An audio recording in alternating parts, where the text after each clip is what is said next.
এই সামরা এই আমারই ডাকতেছেন? তুই নিচের দিক তাকায় কি গুনতেছিস ভাই?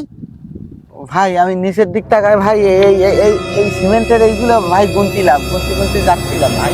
তা তুই কি জানিস এ গুনলি 2 4 দ্বিতীয় 1 মক্কেল কিন্তু একটা পাইছি, চাপলি কাইটে দাও। তুই কি জানিস পার পিস 2 4 কয় পিস গুনেছিস? সত্যি কথা কর। আমি ওই সত্যি কথা বলতে কি ভাই, আমি ওই 32 খান গুনিলাম ভাই, বুঝছেন? 32টা 32টা বুঝিনি, তুই 30টা গুনেছিস, ওই 30টার টাকা 60টা টাকা দে, তাড়াতাড়ি দে। এই দেখেন 60 টাকা, এই একটু ছিঁড়া আছে, ও আপনি চালায় নিতে পারবেন ভাই, এই নেন ভাই।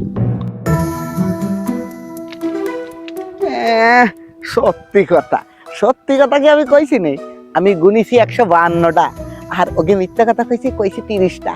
আমার কাছে অতগুলো টাকা নেই, অত সোজা আমি কি অত বোকা হইস নাকি? আমি তোমারে মাত্র 152টা গুনে খালি বলিছি কি 30টা গুনিছি, 30 দুগুনি 60 টাকা দিছি, বাদ বাকি টাকা তো দিলেন না। লস হলো কার? লস হলো তোমার, আবার লাভ হইছে।